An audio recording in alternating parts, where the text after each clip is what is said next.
ఓం విశ్వకర్మ గురవే నమః.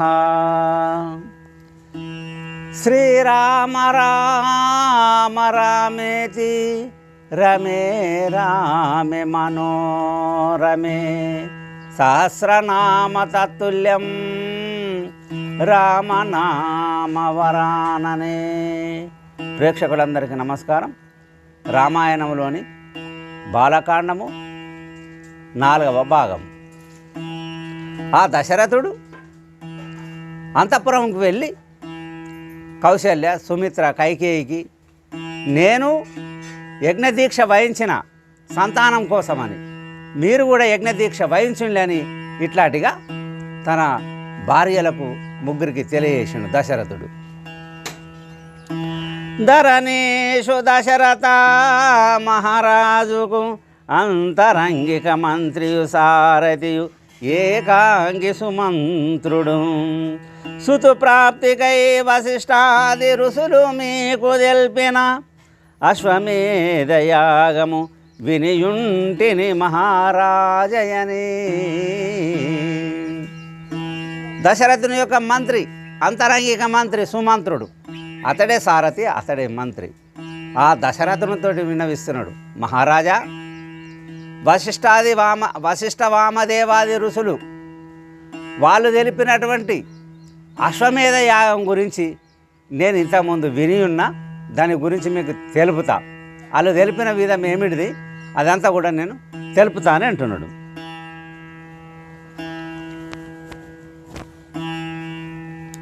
భవిష్యత్ సంఘటనల దర్శింపగల సమర్థుడు పుణ్యపురుషుడు సనత్ కుమార మహర్షి మీకు గలుగు పుత్ర ప్రాప్తిని గూర్చి మీకు తెలియజేసద ఋషులకు చెప్పిన విధము వినుమని. మహారాజా, సనత్ కుమార మహర్షి ఋషులకు తెలియజేసినటువంటి విషయం అంతా కూడా మీకు ఏ విధంగా సంతానం కలుగుతుందో ఇంతకుముందే ఋషులకు సనత్ కుమారుడు తెలిపినప్పుడు ఆ మహానుభావుని నోట నేను విన్నా. అతను చెప్పిన విధమంతా కూడా నేను చెప్తా విను అని దశరథునితోని సుమంత్రుడు అంటున్నాడు. పూజ్యులు కశ్యప మహర్షి కుమారుడు విభాండక మహర్షి పుణ్యుడనగా విభాండక మహర్షి పుత్రుడు జన్మించి ఋషశృంగుడు జగతిలో ఖ్యాతికెక్కునని. కశ్యప మహర్షి యొక్క కుమారుడు విభాండక మహర్షి.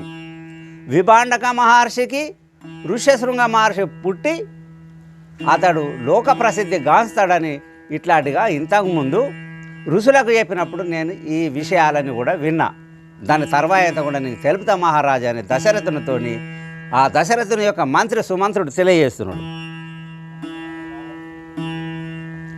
తన తండ్రి విభాండక మహర్షితో నిరతము వెన్నంటియు వనము సంచరించు అవనియందు వనముకు వచ్చిపోయే ఋషుల సాంగత్యము దప్ప ప్రపంచమెరుగని పరమ పుణ్యం.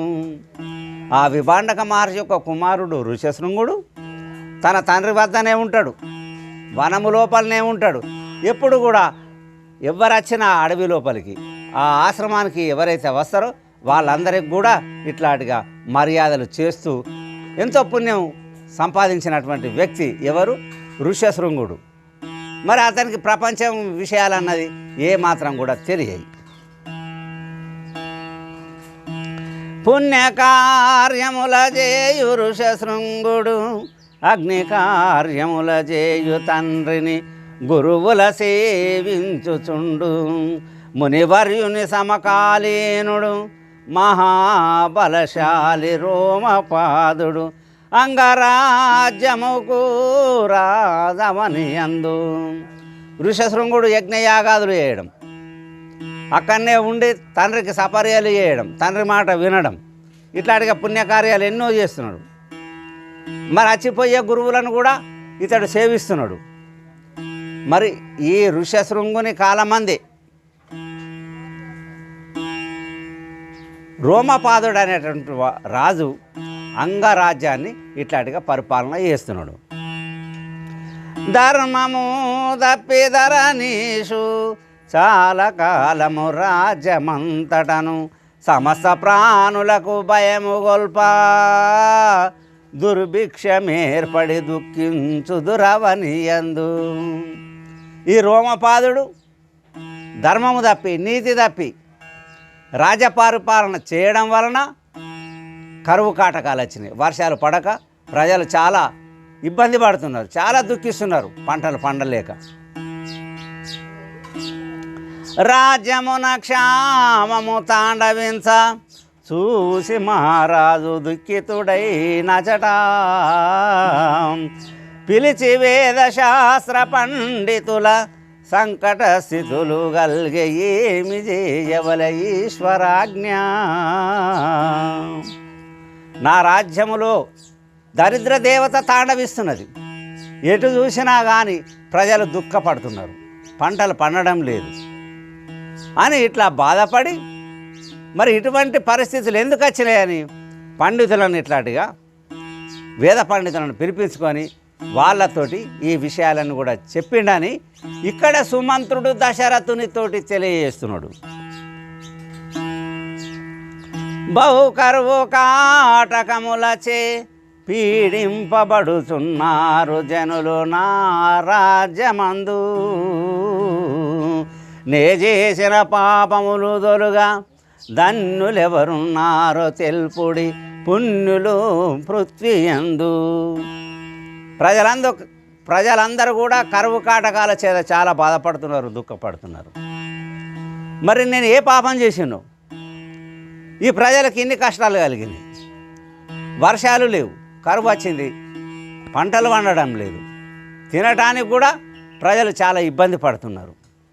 మరి ఈ పాపాలు తొలగిపోయి నా రాజ్యం సుభిక్షంగా ఉండాలంటే నేనేం చేయాలి? మరి ఈ సుభిక్షమును ప్రజలందరూ కూడా అనుభవించాలి. కరువు కాటకాలు వెళ్ళిపోయి నా రాజ్య ప్రజలు మంచిగా ఉండాలా, మరి నేను ఏం చేయాలి? ఏం చేస్తే ఇట్లాంటిగా నా పాపాలు తొలగిపోతాయని ఆ రోమపాదుడు వేద పండితులను ఇట్లాంటిగా అడిగిండు. అనగా వినే పండితులు రోమపాద మహారాజుతో వక్కానించిరిట్లు మహారాజ విభాండకాత్మజు సగౌరవము ఋషశృంగుని పిలువుడిందు. ఈ రోమపాదుని యొక్క మాటలు విన్నటువంటి వేద పండితులు ఆయన ఒక సలహా ఇచ్చిండు.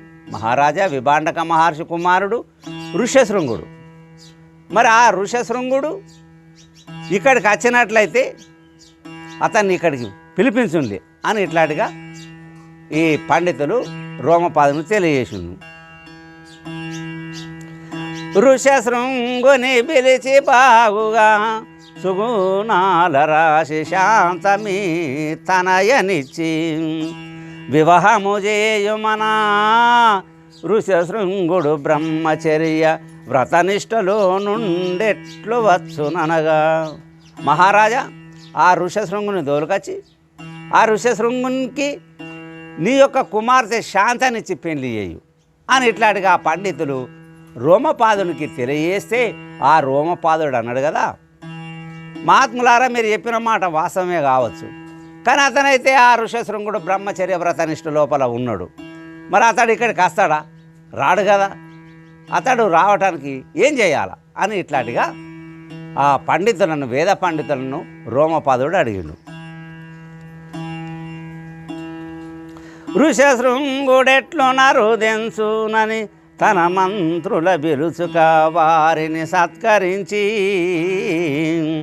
తెలిపెను మహాముని తోడుకొని రమ్మన బ్రాహ్మణులు భీతితో విభాండకుడని నా మాకు భయమనిపించవని అందు. బ్రాహ్మణోత్తములను పిలిచి మీరు తగిన ధనమును తీసుకొని వెళ్ళి ఆ ఋషశృంగుని తోలుకొని రానిలని ఇట్లాంటిగా తెలియజేస్తే ఆ బ్రాహ్మణులంటు మహారాజా ఆ విభాండక మహర్షి కుమారుణ్ణి తోలుకొని రావాలంటే మాకు చాలా భయం, విభాండక మహర్షితోటి చాలా భయం మాకు అని ఇట్లాంటిగా మా వల్ల కాదని ఆ రోమపాదునికి అక్కడికి వచ్చినటువంటి బ్రాహ్మణులు తెలియజేసిండు. మేమచటి నుండి మునిని తోడుకొని రాను మా సఖ్యముగాదనిరి. భూపతితో నిట్లని బ్రాహ్మణులు నాట్యగత్యలు సుందర స్త్రీల రప్పింపుడనగా. మా వల్ల అయితే కాదు, మా వశం కదా అక్కడికి వెళ్ళి ఆ ఋషశృంగుని ఇక్కడికి రప్పించడానికి. మరి మహారాజా అందమైన స్త్రీలను అక్కడికి నాట్యగత్యలు నాట్యం చేసే వాళ్ళను అక్కడికి పంపితే తప్పక వస్తాడు. ధరణీషు దశరథునితో మీకును జామాత ఋషశృంగుడని ఆ పుణ్యాత్ముని రాకతో పుత్రులు గలుగు సనత్కుమారు తెలిపిన వృత్తాంతము తెలిపిచి మహారాజా. సుమంత్రుడు అంటున్నాడు, మహారాజా ఆ రోమపాదునికి అల్లుడా, మీకు కూడా అల్లుడే, మీ అల్లుడే కదా, ఆ ఋషశృంగుని ఇక్కడికి రప్పిస్తావంటే తప్పకుండా దశరథునికి సంతానం కలుగుతుందని సనత్ కుమారుడు ఇట్లా మునులకు తెలియగా నేను విన్న మహారాజా అని సుమంత్రుడు దశరథునికి తెలియజేసిండు. దశరథ మహారాజు విని సంతసించి తన మంత్రి సుమంత్రునితో నిట్లనే మహారాజు రోమపాదుడు అంగదేశమున ఋషశృంగుని రప్పించినదెట్లవని అందు. అప్పుడు దశరథ మహారాజు అంటుండు సుమంత్రునితోటి, మంత్రి మరి ఆ రోమపాదుడు ఋషశృంగుని అంగ రాజ్యానికి ఎట్లయితేగా రప్పించిండు, ఆ విషయాలన్నీ కూడా నాకు సవిస్తారంగా తెలియని దశరథుడు సుమంత్రుడిని అడిగిండు.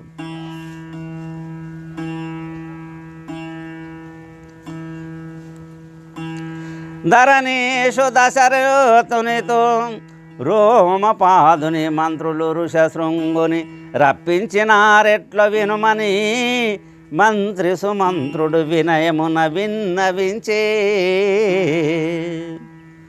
ఆ దశరథ మహారాజుతోటి సుమంత్రుడు తెలియజేస్తున్నాడు, మహారాజా ఆ రోమపాద మహారాజు ఋషశృంగుని రప్పించిన విధానం అంతా కూడా మీకు తెలియజేస్తా వినులేని అంటున్నాడు. మంత్రులు రోమపాదునితో మేము తెలిపిన ఉపాయాలనెట్టి అపాయము లేదనిరి. ఋషశృంగుడెప్పుడు సుందరా స్త్రీల ఇంద్రియ సుఖముల నెరుగడవని అందు. ఆ మంత్రులు వెళ్ళి తోలుకొచ్చిన విధానం అంతా తెలియజేస్తా, మహారాజా ఋషశృంగుడు ఇంతవరకు కూడా స్త్రీ సౌఖ్యమును తెలిసినటువంటి వాడు కాడు.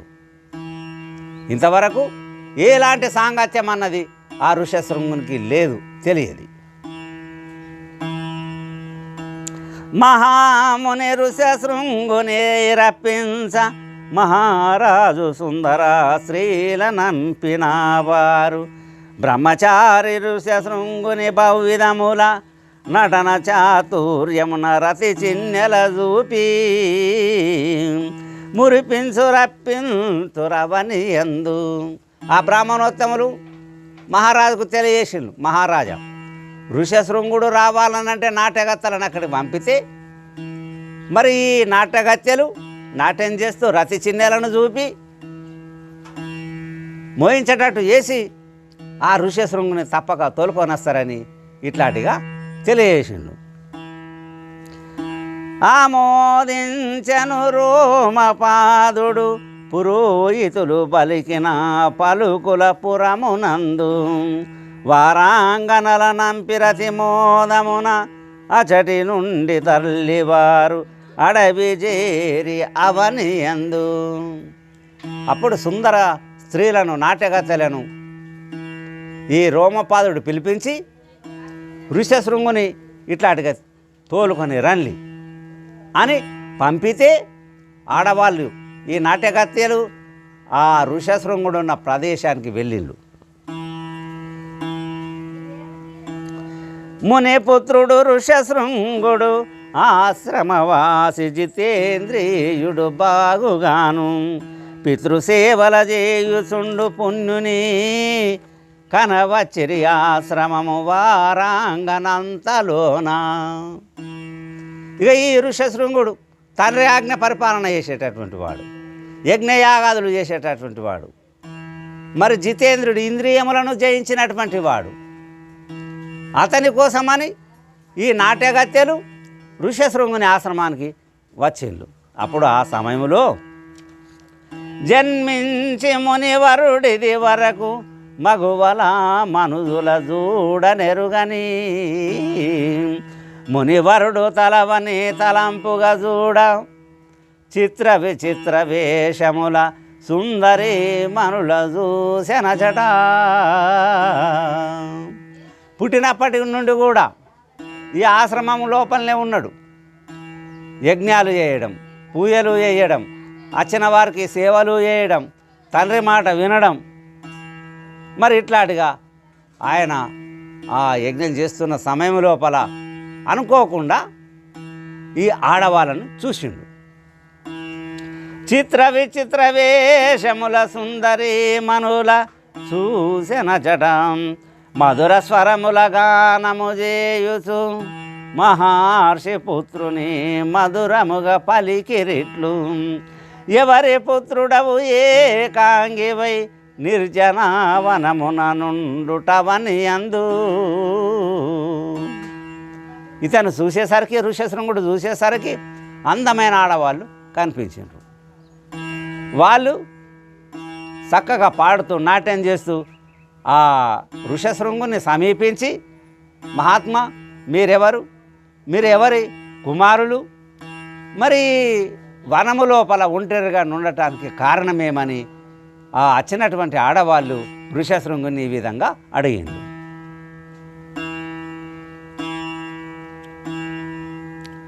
నుండ కారణమేమని అడుగా రూపసుందరి మనులగాంచి సంతోషముప్పొంగా విభాండకునికి ఔరసపుత్రుడను ఋషశృంగుడందురు అవనియందు.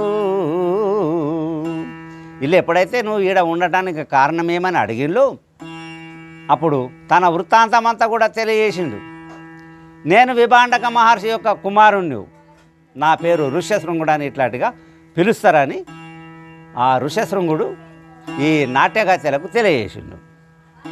తపోజీవనముకు మిగుల శ్రేష్టమీ వనము పూజింతు మిమ్మని సుందరీ మనులతో ఆర్యపద్యము కందమూలములిచ్చే సంతోషమున భక్షించిరచట బాగుగాను. తపస్సు చేసుకునే వారికి ఈ వరం చాలా చక్కగా ఉన్నది. తపోజీవనం మిగుల శ్రేష్టమా, అన్ని జీవనాల కంటే ఈ తపస్సు చేస్తూ బ్రతకడం చాలా గొప్ప విషయమని వాళ్ళతోటి తెలుసు. మీరు మా అతిథులని ఆ ఋషశృంగుడు వాళ్ళకు ఆర్ఘ్యపద్యాదులు ఇచ్చి తినటానికి పండ్లు ఫలాలు ఇట్లాంటిగా ఆ ఋషశృంగుడు నాట్యగత్తెలకు ఇచ్చిండు. ఓ విప్రోత్తమామేమును మీకు ఫలములు లడ్డూలు మధురమైన భక్ష్యములిచ్చి అరగింపుడని వేడుకొనిరి ఆలింగనము కొని ఋషశృంగుని ఆనందించిరి అతివలంతా. మహాత్మా మీరిచ్చినటువంటి పండ్లు ఫలాలను మేము అనుభవించినాం, మరి మేము తెచ్చినటువంటి పండ్లు ఫలాలు లడ్డూలు మీరు కూడా అనుభవించాలని ఆ ఋషశృంగునికి ఇచ్చి అక్కడికి వచ్చిన ఆడవాళ్ళందరూ కూడా ఇట్లాంటిగా ఆలింగనం చేసుకున్నారు. ఆడవాళ్ళందరూ కూడా ఏ క్షణమున వచ్చునో విభాండక మహర్షి అని భీతిల్లి ఋషశృంగుని గైకొని ఆజ్ఞ తల్లి వచ్చి అచటి నుండే వనమందునొక చోట. మరి ఏ సమయంలో ఆ ఋషశృంగుని యొక్క తండ్రి విభాండక మహర్షి వస్తాడు. మరి మమ్మల్ని ఏమన్నా అంటాడో ఏమన్నా భయం చేత ఆ ఋషశృంగుని దగ్గర ఆజ్ఞ తీసుకొని వనము లోపలికి వచ్చి ఒక స్థలము లోపల ఉన్నారు. అయ్యయ్యో సుందరి మనులు పోయిరి వెళ్ళి వ్యాజ్యముతో దుఃఖించముని ఋషశృంగుడచట. మనో చంచలము గలగవార కాంతలకై వచుచున్న ముని వారిని చూసి సంతసించిరచట. ఎప్పుడైతే ఋషశృంగుని యొక్క ఆజ్ఞ తీసుకొని వీళ్ళు నాట్యగత్యలు బయటకు వచ్చే వనము లోపల ఉన్నారో అప్పుడు ఈ ఋషశృంగుడు వాళ్ళ కోసం పరితపిస్తున్నాడు. అయ్యయ్యో ఎంత పని అయిపోయా, నన్ను ఇడిసబెట్టి వీళ్ళు వెళ్ళిపోయారు కదా అని ఇట్లాంటిగా దుఃఖిస్తూ వాళ్ళని లెంకుతూ ఇట్లాంటిగా ఆ అడవి లోపల తిరుగుతున్నాడు. ఆ తిరిగేటటువంటి ఈ ఋషశృంగుణ్ణి ఈ నాట్యగత్యలు చూసిండు. వారకాంతలం చెదురేగి ఓ మహాత్మ మీకు ఘనముగా సత్కారమౌ మాశ్రమము విచేయుడని విన్నవించగా తరలవలెనని తలపు కలిగే ముని వరుని కచట. అప్పుడు చేసే మర్యాదలు ఎవరికి ఈ ఋషశృంగునికి చేసిండు, అతన్ని చూసి తోలుకోనొచ్చి అప్పుడు ఆ ఋషశృంగునితోటి ఇలా అంటున్నారు, మహాత్మా మీరు మా ఆశ్రమానికి మా ఇంటికి వచ్చినట్లయితే, మా రాజ్యానికి వచ్చినట్లయితే, మా మహారాజు గారి దగ్గరికి వచ్చినట్లయితే ఇంతకంటే ఎక్కువ సత్కారాలు మర్యాదలు మీకు జరుగుతాయి అని ఎప్పుడైతే వీళ్ళు ఆ ఋషశృంగునితోటి నాట్యగత్యలు అన్నారో పోవలనని ఇతనికి మనసు లోపలికి వచ్చింది. అక్కడికి వెళ్ళాలన్న మనసు లోపలికి వచ్చింది.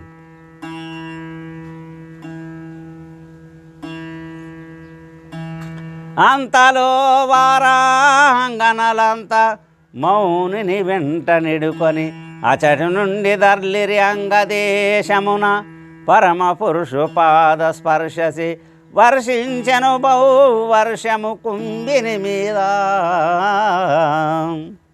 ఎప్పుడైతే ఈ ఋషశృంగునికి మనసు కలిగిందో అక్కడికి వెళ్ళాలన్నట్టు అప్పుడు సరే మరి నేను కూడా వస్తానంటే ఆ ఋషశృంగుని తోలుకొని వచ్చిన వారాంగనాలు ఆ నాట్యగత్యలు ఎప్పుడైతే ఆ అంగదేశము లోపల ఇతని యొక్క పాదము మోపబడిందో అప్పుడు వర్షం చాలా పడ్డది, బాగా వర్షం పడ్డది. కురిసెను వర్షము తన రాజ్యమున క్షామము దొలుగునని సంతసించెనచట. రోమపాదుడెదురేగి మునికి సాష్టాంగపడి భువిపై దండ ప్రణామములాచరించి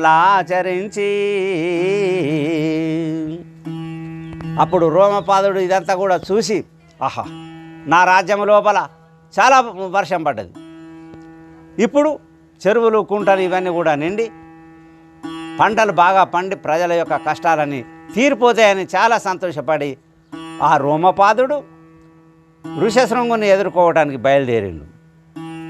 వెళ్ళి అతనికి సాష్టాంగ నమస్కారాలు చేసి భయభక్తులతోడి తెచ్చిరి మునిని ఆర్ఘ పద్యాదుల పూజించిరచట. మునివరేణ రప్పింప మిమ్ము ఆకర్షించిరి వారాంగనలవని అందు.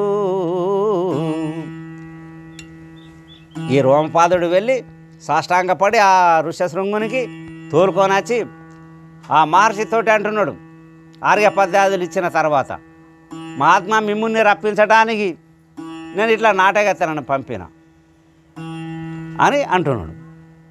ఆగ్రహించక మమ్ము అనగ్రహించుటని వేడుకొనే బాగుగనచట.